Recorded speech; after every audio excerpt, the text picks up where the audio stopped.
How about that, Mike Wirth? Do you want to talk a little Chevron with the man himself? Yeah, Let's bring him Mike's in. done a remarkable Shall we job. do that? Going to be in the job for longer, perhaps, than had been originally anticipated. Chevron is out with the second quarter highlights, although not full earnings, but it did report overall earnings, $6 billion, record oil production in the Permian Basin during the quarter. The preview of those results did coincide with the announced retirement of its longtime CFO, and it did waive the mandatory retirement age for its CEO. Joining us now in a CNBC exclusive is Mike Wirth, Chevron's chairman and CEO. Mike, good to have you, and will be good to have you joining us for many years in the future as well. So what do those years hold? You know, what is it that when you look ahead and you say, hey, I'm glad I've gotten a few more years from this board of directors to continue to lead this company on its current trajectory? What does that trajectory look like? Well, David and Jim, it's good to be with you. We've got good business momentum, and we're delivering strong results in what's been a turbulent world.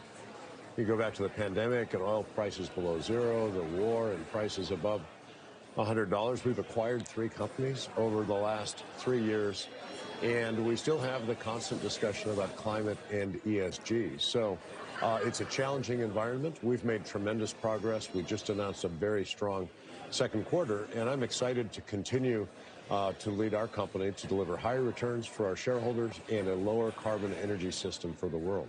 Yeah, when it comes to challenges, and again, the years ahead that you now have as CEO, sort of how do you see it, Mike? What is your biggest, perhaps, challenge, so to speak? Well, we have to meet this great challenge, which is a world that's growing, that demands more energy, and wants to see that energy with a lower carbon footprint coming with it. We can't change the system overnight. We've got what we've got, and it's growing. So we have to reduce the impact of the energy that the world uses today, and at the same time build these new energy systems that can grow and help create a different energy system into the future. So we're decarbonizing our oil and gas business, reducing the carbon intensity of every barrel that we move through our system, and at the same time investing in carbon capture and storage, hydrogen, renewable fuels, and other technologies that we want to scale and make them a bigger part of the system in the future, as we need all solutions to meet this challenge. Mike, there are a lot of people who feel that one day we will run out of, in this country, of the ability to be able to replace our energy. Obviously, in the 2000 period, it looked like a disaster with fossil fuels, and then because of shale, we became something big. Now, you recently said 100% reserve replacement is a number that you ought to expect to see, that or greater over time. What that tells me is you think that we're not running out of oil anytime soon. 80% of the energy system today globally are fossil fuels, oil, gas, and coal. 20 years ago, that number was about 84%. You can't move this number quickly. And so we need to reinvest in the energy that the world uses today. We should want responsible producers to do that and to do more of that. Companies that are committed to safety, to protecting the environment, to reducing emissions. We are one of those companies, and we intend to replace our reserves through production, through technology, through business acquisitions, and we intend to grow our oil and gas business at the same time as we grow these new energy businesses. All right, Mike, you've become very much the spokesperson for an industry in a way that I haven't seen, frankly, since John D. Rock. And one of the things that intrigues me is that we'll see articles about how Russia is now producing at a certain level. And we were supposed to starve Russia. It clearly failed in any effort to do that. When the president brings you in, what does he ask you about the notion of what's going to happen with Russian production and the war in Ukraine? Well, Jim, we have discussions with a number of people in the administration. I've not actually had that conversation with the president, but we talk about the realities of the energy system. We talk about the importance of American energy and the tremendous resource base in this country that can be developed by American companies in a way that's responsible, that helps support our economy with affordable and reliable energy, that allows us to export energy to our allies, especially allies that are in particular need, as we've seen with Europe here recently. We can do this for many decades to come as we invest in these other energy products as well. And so the discussion we have with the administration is really about how do we do both? How do we find balance in the conversation so that we don't focus so much on just one aspect of the equation, be it affordability, reliability, or the environment, that we lose the plot on the others. And so we need to keep all three of those in sight and as part of the dialogue as we talk about policy, as we talk about how companies invest. Wow. Okay, I'm glad that they do that. That's much more thoughtful than I thought. Now, you yourself have recently diversified away from the Permian, although there is some Permian in this acquisition that you did for PDC Energy. Are you yourself beginning to believe that the Permian's become too expensive and that maybe it's a better place to look around the country for better oil? First of all, no, the Permian has not become too expensive.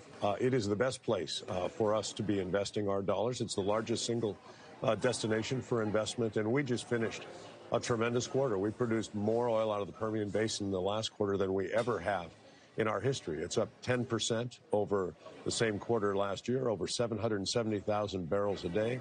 Our well performance is on track. We're going to grow this to over 1 million barrels a day by the middle of this decade and then hold it flat at least out through 2040. We're continuing to find capital efficiency and ways to get more done for every dollar that we spend. So the Permian is a tremendous asset for our company and for our country. Now, we have also increased our exposure to the DJ Basin in Colorado.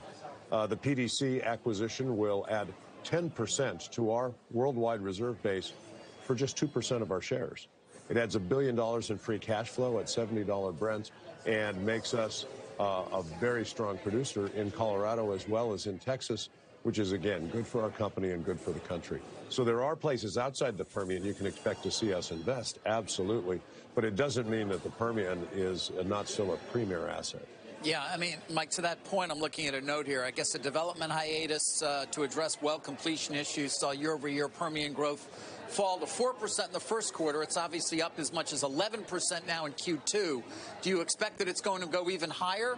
I see here some analysts estimate growth rates of 15 to 20% in the second half of this year. Is that possible? Well, we've got a steady program. We've got 14 rigs that will be running there by the end of this year. The production growth can come in surges and then plateaus as we move rigs around, as activity cycles. But we laid out a plan this year at our Investor Day earlier this year, and we're right on that plan. Wells are performing as we indicated. Drilling and completions, the wells that are being brought on production, all are tracking very consistent with what we've indicated. We'll share more Friday on our conference call and show more detail on that. But I'll just say that we're delivering exactly what we said we would deliver and what we intend to deliver. Yeah. Permitting reform is something certainly people may have heard a bit about, but it's unclear to me exactly where things stand. And we're not just talking about new oil and gas. We're also talking about the ability to actually store carbon, for example. It's important to get the permits for carbon sequestration. Are you seeing anything that indicates progress on that front? Well, we saw a little bit of progress in the recent spending bill that was enacted just a few weeks ago. With modest reforms, but meaningful reforms and a step in the right direction. There's a lot of talk in Washington about more permitting reform. We're engaged with discussions on both sides of the aisle. I think the White House is supportive of this. What's important is that it's comprehensive reform, not narrowly targeted reform. We need to be able to build all kinds of infrastructure in this country, whether it's roads and ports, grids and solar and wind, or pipelines and the energy systems that keep today's energy flowing to market. So we need to see expedient processes, appropriate review, appropriate limits on legal challenges so this country can get back to building things, which is what's made us what we are. Mike, we're beginning to see, we may be at the early end of what is EV regret. That there are a lot of people who have bought EVs and they're realizing that they're having anxiety about charging stations. Looks like it may be slowing in this country. I know that's antithetical to what most people think, but boy, when you deal with the companies one by one, you really get the sense that they're too expensive and that people are turning against them.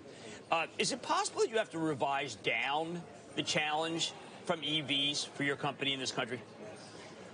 Well, we watched that, Jim. The pattern is not dissimilar to when we first saw the Prius and hybrids come in, where there's a surge of purchases, and then you have a kind of a period of time where most people who want that type of vehicle have one, and you're trying to sell to a different part of the market. I think these kinds of patterns can repeat. Consumers buy vehicles to meet their needs, and their needs are varied, and so We still expect EVs to continue to improve from a technology standpoint, from a cost standpoint. Our expectation is we'll see them continue to come into the fleet here in the U.S. and worldwide. But that doesn't mean that we also won't see growing demand for our products, because our products are used in much more than light-duty transportation. And our forecast is that demand for oil will continue to grow through this decade and through the next. Yeah.